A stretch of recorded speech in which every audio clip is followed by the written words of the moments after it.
Today, I'm talking with Tracy Schroeder, VP of Strategy and Growth at MainStreet.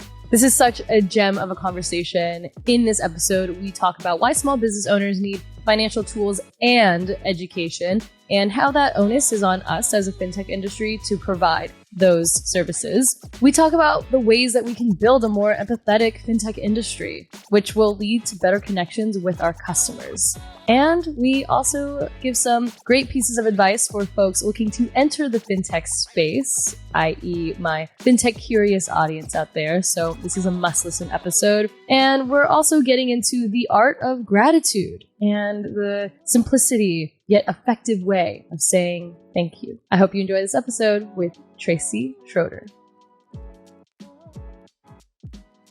Tracy, thank you so much for joining Humans of Fintech. I am so happy to have you on the show. How are you doing today? Great. So happy to be here. Happy to be on the show. Happy to be joining you today. Coming in, live from Florida with the weather right now. So it's crazy. And what a perfect environment to talk about fintech. What environment isn't perfect to talk about fintech in this day and age? Because I'm at a place now where I'm being asked about fintech even when I go to bars or parties or like social gatherings. It's kind of a wild thing, but fingers crossed that the weather is good to us as we embark on this next 30-minute conversation. To start, I love opening up these talks with learning a bit about the way that your background has influenced your career and how you became a part or chose to become a part of the fintech industry. So let's just start there, help connect the dots for us. I think often guests say you don't dream of going into fintech, right? I think that's a fair assessment. It's funny. When I was younger, I always wanted to be a veterinarian. I just have always loved animals and, have preferred them sometimes to people. And so I always thought I wanted to be a veterinarian and, dreams change for when we're 4 and 5. And so I kind of started my journey in business in finance, and then I jumped into oil and gas, and then I went back to business school. Then I went into very traditional manufacturing, and I thought, man, I'm just a part of all of these slow moving industries. I really would like to jump somewhere that moves really fast because I've always just been running. And I thought fintech moves fast, and urgency is a value that fintech companies look for, and they look for people that are willing to sprint. And it felt like home the minute I landed. That's so interesting. Well, given that you wanted to join an industry that moves fast, you have found your place. What year did you enter the fintech space? Because I also feel like that has something to do with the quickness, right? That's fair. So I've only been in fintech now for 2 years. So I'm at the tail end of that growth at all costs kind of boom. And so it was the perfect time to join. I joined a high growth startup that just came off a really strong Series A. Shout out MainStreet. And it just was, they were looking to staff their team with people that just wanted to run and chase growth with everything inside of them. And it's just been a really good fit. Yeah, that's awesome. Is there a moment or story where you really felt that moment of sense of belonging that you kind of alluded to earlier? Yeah. I think the other big thing about fintech is it can kind of sometimes feel like a cool kids club until you're in it. It's always kind of this pedestal type industry that can kind of be hard to feel like you belong and try to jump into. And then the moment you're in, you just realize you're surrounded by people that are really passionate about solving the same issue that you joined the company to solve as well. And so I think my moment of belonging, as cliche as it sounds, was really my first day as I started to onboard and learn from my team that it's just a group of people that really want to work together to solve an interesting problem. Yes. And let's unpack that problem, right? So it's definitely why I continue to be a part of the fintech industry in my own unique storytelling way. But yes, so you're brand new to the space. You're like, fintech is it. It's got the speed I want. I find MainStreet and it's like, how did that fit? How did that problem kind of resonate with you? Yeah. So for those of you that don't know, MainStreet is a company that really helps to connect startups and other growth-oriented small businesses that are U.S. based with federal and state level tax credits. And so really the point of MainStreet that really drove me here is that we're democratizing access to these tax credits that are really reserved normally for the large companies, the teams that have full in-house accountants or are hiring the big fours. And the mission statement of wanting to bring and help these small businesses across the U.S. discover that they were eligible for this type of tax credit really resonated with me. My family has small business owners in it. My parents at one point owned a plant nursery, about as small as you can get. I spent my youth digging out weeds for punishment and playing in the mulch. And so really just that connection, even the name Main Street, right? It takes you back to like the main street of your hometown and the businesses when you close your eyes and you can see all those businesses. And now working for a company that's helping to bring access to capital that those owners didn't know existed, it just really resonated with me from the start. And now it makes a lot more sense knowing, right, that you have that background of having connection, right, with the small business owner space with your own parents. Like a plant nursery is pretty cool. Yes. I kind of have you're like, I guess I'm scarred from having to pick up weeds throughout my life. But you know, I love fintech companies that help bring these finance tools to the SMB space because it's one, first of all, these small business owners are the backbone of the American economy, and yet somehow they're still so largely underserved. And I think there tends to be this like idea that, you know, oh, well, they're business owners, like they should also already understand finance and like how it works. And it's like, no, that onus isn't really on them. They're just trying to, you know, pursue a passion or, you know, they're like a part of the passion economy. It's really on us as like financial services or fintech, right? To connect to them and provide that service. Yeah, you've summarized that perfectly. I don't think I could add anything to that. I completely agree. And so, yeah, it's kind of I don't know if there are other industries that are like fintech in that sense that we're identifying pain points of customers, and our customers just happen to be other businesses for the most part, for B2B anyways, on the B2B side. And so it's just a really unique ecosystem. Yeah. Was there ever a time like growing up outside of being punished with pulling weeds out of the ground where you ever got a sense or like noticed that the finance aspect of having a small business was challenging on your family?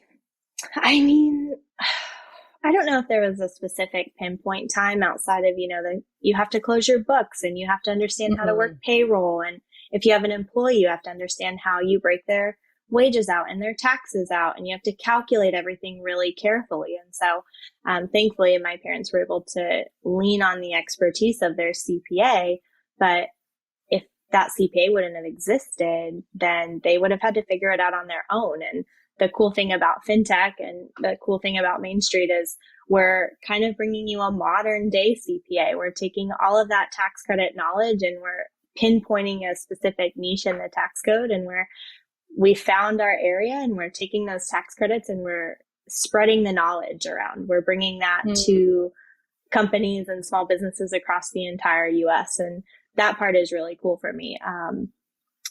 My parents and the nursery side, I don't think they would have qualified for a large credit, but they definitely would have liked to know that they were available. And bringing me to, you know, my next thought, and you alluded to it with talking about knowledge, right?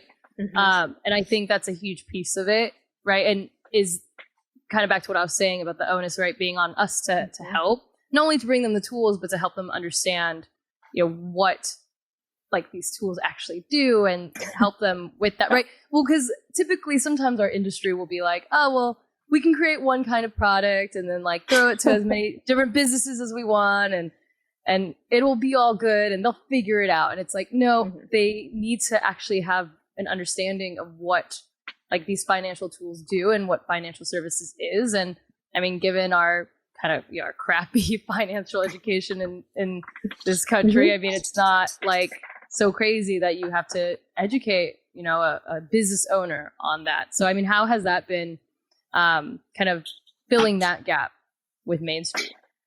Yeah, customer education it probably should be its own department at multiple companies, right? And so right now it kind of falls in between the teams of like marketing and product and customer success. But I think the education piece, especially around tax credits, is there anything more kind of nerve-wracking than thinking about filing your taxes? It's something that's just even your personal taxes, let alone your business taxes. It can be really overwhelming and it can feel like a really big beast of a problem. And so the customer education pieces, the stuff we've been able to spin out in terms of content, the 2-pagers just that are like, hey, when it says this, it means this. Like, don't worry. We have in-house CPAs that help us take the tax code and really translate it into terms you can understand without having to be a CPA yourself. And so sometimes it's even the language that can feel like you don't understand what you're reading. And so by focusing on customer education that's easy to understand, walks you step by step through the process, educates you not just to the ones that we serve on our platform, but hey, here are all these other tax credits that you might be eligible for. Go chat with your CPA. Go talk to someone about that. We really take a really broad swing at making sure that we're bringing every single piece of the tax credit puzzle to our business owners. Mm-hmm. Yeah, and it's critical, right? It needs to be holistic, right? And holistic. I mean, exactly. And kind of actually, well, as you were saying that, I was thinking about even just when it comes to joining the fintech space, kind of going back to you and how you joined, right? I think the question I get often from what I call the fintech curious folks, like some of my audience my audience is largely like fintech professionals and founders and investors and operators, but like there is like this new audience member of mine that asks me a lot of questions who are the fintech curious, and they are always, their top question is like, how much experience do I need to enter this? I know you're laughing because it's almost like when you're in it, it's kind of a funny question because it's like, none. You don't need any. How did you like figure that out? I think it goes back to your, topic or question earlier that we were just talking about of like feeling, when was your sense of belonging, and talking about how it can feel like it's a cool kids club.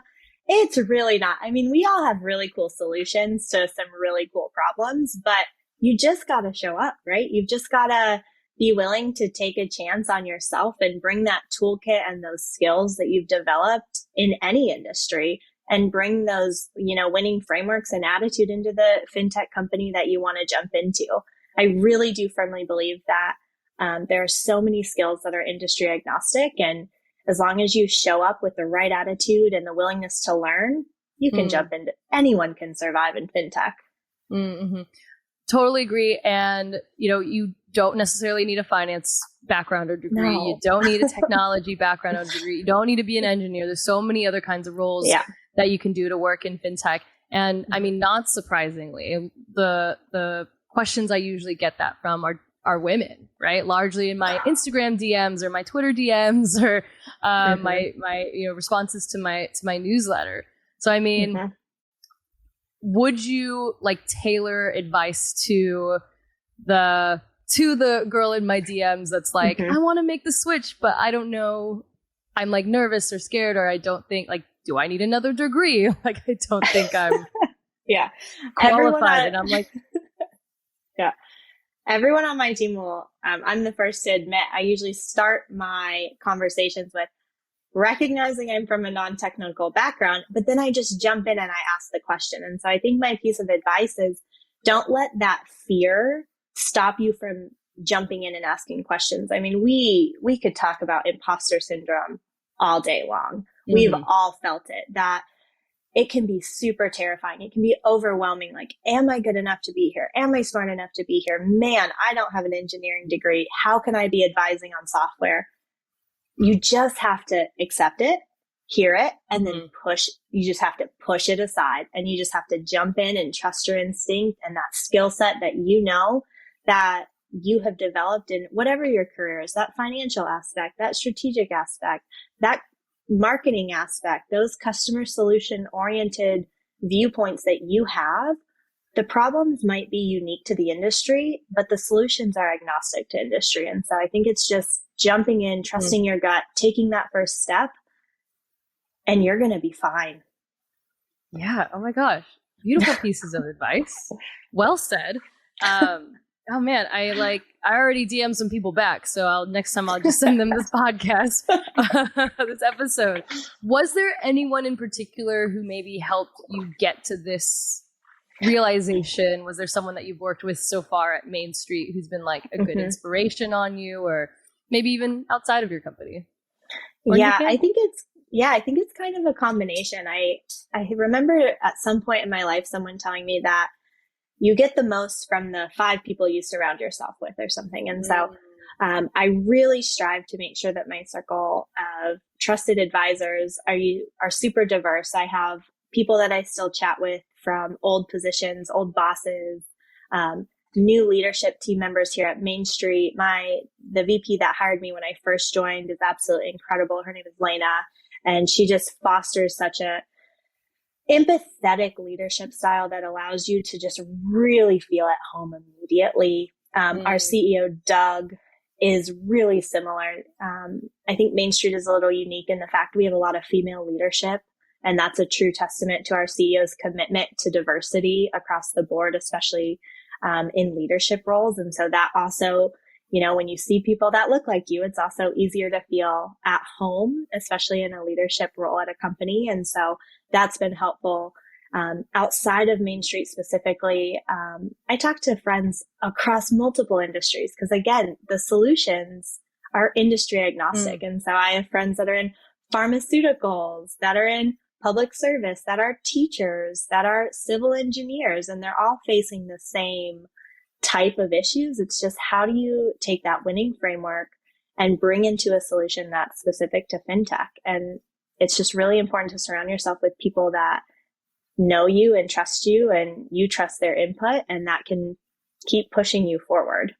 Right. If you don't carefully kind of curate, right, and if you're not intentional about the network or the people, right, that you're surrounded by, then the environment will shape who you are instead, and that can be kind of, that can be dangerous, or it could be feel almost like just harmful to one's identity or future growth, especially in a career, especially in one that moves as fast as fintech, right? Because while good, right, it can sometimes be overwhelming, and then things change so fast. So I think that's so awesome though that you have a large amount of female leadership, right, at MainStreet, and also just a leader who made you feel welcome right away, but also had like that empathy, because I do think that's like, I write a lot about it in my newsletter, and we talk a lot about it on this podcast, because it's like,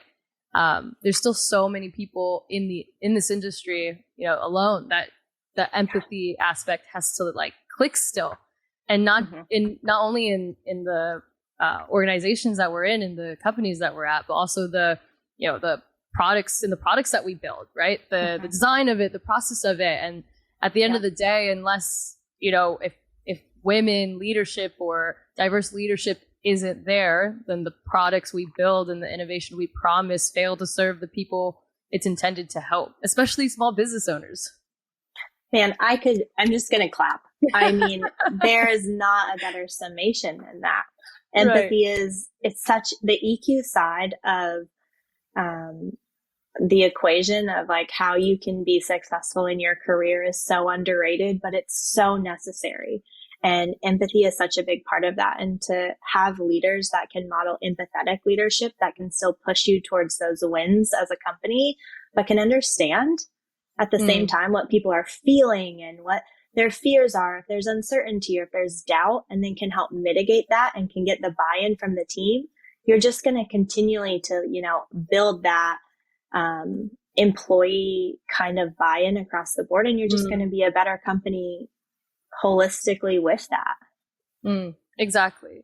And, I think I don't know about you, but like when we were at Money 2020, I do feel like I was starting to feel the momentum like shift in this direction of people understanding, being more understanding of that, right? It's, diversity in leadership and, having female leadership is not like just a nice to have, right? That maybe helps you along your company's journey. It is generally or genuinely a smart business decision, right?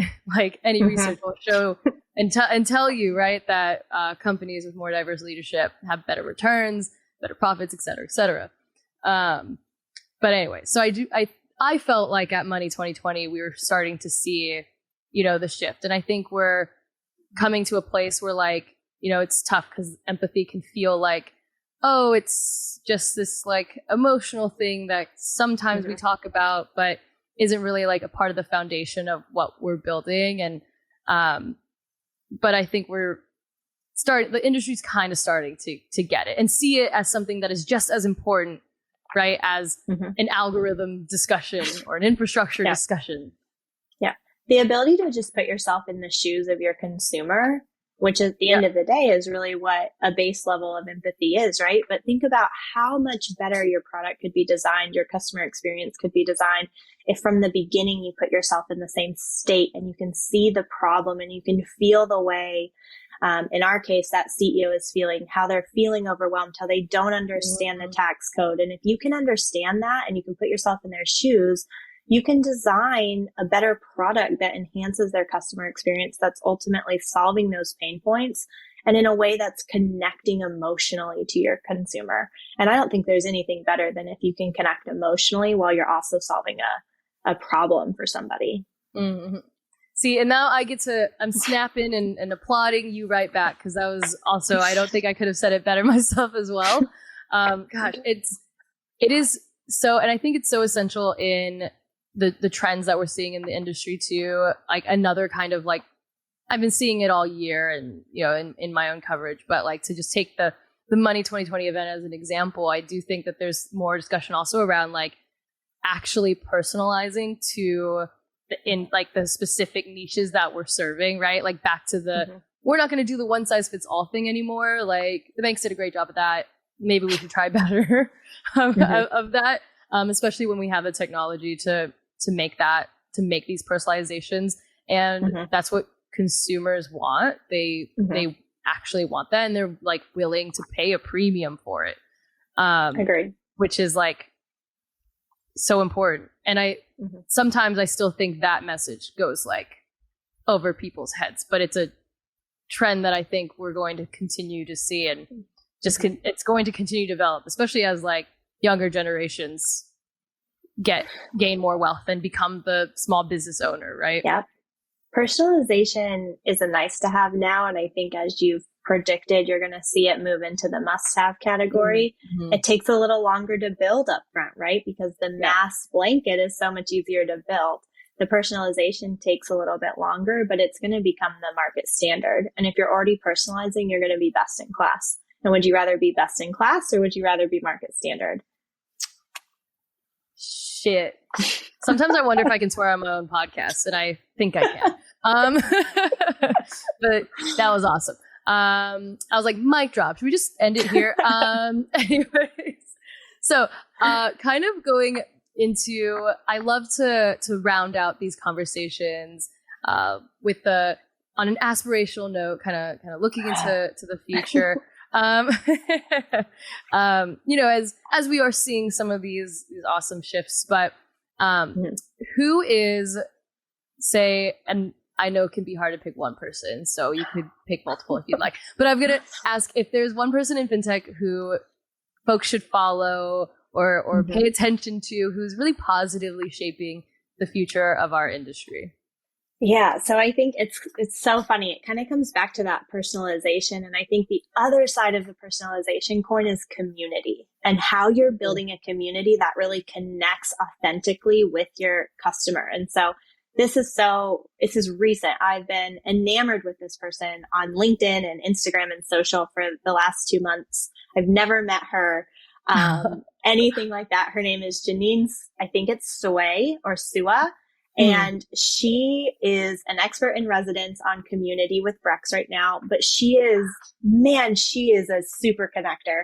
Everything she posts is energetic. It's positive. She is truly embodying the community side of founders and really leaning in to understand and connect them with solutions that solve their pain points. And so she kind of lives in the motto of like, always give more than you take. And I love that. And her energy is infectious. And so I've just been loving all of her content recently. Oh my gosh. Okay. Well, shoot. Well, thank you for opening up my, or adding to my list of potential podcast guests, because that she definitely sounds like someone to join. And that's actually pretty cool. I love when you like meet in a way someone online and then you kind of have this like, you can connect to them so well. It's kind of the beauty of like, it's like the positive side to social media, especially in like our industry. When we're also remote and we're also all over the place, right? Like it can be, like you said, like fintech can feel like a cool kids club sometimes, but it gets like kind of almost like democratized in a way on social when you find like the right people, right? To follow or check out their content or connect with. It's pretty cool, to see, like to have someone to admire, you know? Yes.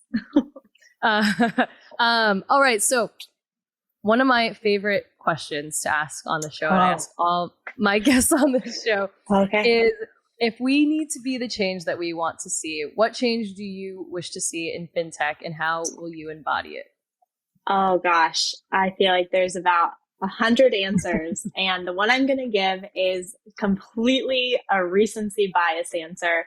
I was reading a journal article like 2 days ago from Harvard Business Review, and they were talking about how the better a leader is at giving recognition, the more engaged their employees are. And there were some astounding facts about like, I wrote it down. Nice. Because it's that crazy. Okay, here it is. Leaders who were rated in the bottom 10% for providing recognition had employees who only ranked in the 27th percentile of engagement. But those leaders that were ranked in the 10%, the highest 10% of giving recognition, had employees ranked in the 70th percentile of engagement. Like that's such a big gap between 27th percentile and 70th. And the low hanging fruit there is just appreciating. It's telling somebody, hey, you've done a good job. And that has stuck with me for the last couple of days, because saying thank you, you're doing a great job. Hey, the way you handled this situation was fantastic is such low hanging fruit. Appreciation as a leader, it doesn't cost you anything extra as a business. And so I'm really going to make it a priority for not just my own team, but my broader organization, my broader circle, to really just say thank you. And I think if we could all, it kind of ties back to that empathy part, like the better we can be as leaders, the better our employees will be engaged, the better we can design a product. And we can just have this whole empathetically driven kind of change in fintech. I love that. It's like you get me. It's literally why I created What the FinTech, right? And you're kind of, to me also, I think that the empathy can be better understood through storytelling, right? When we can be honest and vulnerable and share, share moments of if we are anxious, or be as, open in communications as just a simple thank you, or like, hey, this was hard on me. I appreciate that you took the time and the space to like help me on this. Like sometimes I think we need to like just get rid of all the like corporate worky masks that we think we have to wear, right? And especially in fintech, like we're a disruptor industry. Like we can cut the BS and like just be honest, right? And like be honest when something is difficult, or be honest when you need help, and be honest when you feel certain things or ways, or if you're like my mental health is at an all-time low today, but I hope tomorrow it's better. Like, yeah, that's the kind of stuff we should be able to be honest at in our workplace. And so I love that. And if we could be, then we would actually be able to back to the connection with the consumer and build products that actually resonate with them. So you're really onto something here. It's all tied together. I think we're onto something here. My content thesis is really coming to fruition here in this conversation. Well, final question for you. Yes. What is one? You've given it a lot of gems and a lot of pieces of advice, but I got to close it out with just one more piece of advice you would give listeners here who maybe still feel like outsiders in the industry and still feel like they're not in the cool kids club, right? How can they kind of form their own cool kids club? Oh gosh, yeah. Well, outside of everything else we already talked about, about pushing that fear aside and just jumping in, sometimes it can be as simple as utilizing the tools you have in front of you, like LinkedIn and social media. Like, follow people that are in the industry that are doing what you want to be doing. Reach out to them. If they're in your area, ask them if they want to grab coffee. Go to a fintech conference. You reference Money 2020. Man, you want to jump into fintech? Show up at that conference. Like, you can talk, you can engage, you can see everything. So just get involved and have a conversation with somebody and start sussing out, like, how can I get to where I want to be? Well said. I firmly believe that if we could all just communicate a bit more and a bit more openly and a bit better, then not only our industry, but the world we live in would be a much more understanding and compassionate place. So perfect. I agree. Yeah. Perfect answer to that question. Tracy, thank you so much for joining me on this episode of Humans of FinTech. This has been such a treat. So many gems. I really appreciate it. Thank you, Nicole. It was my pleasure to be here. Awesome. Thank you so much for tuning into this episode. To hear our next story from another diverse leader, be sure to tune in next week. And if you haven't already, be sure to subscribe to our show and give it a 5-star rating, as it helps our message reach more people who want to find belonging too. Thanks for tuning in.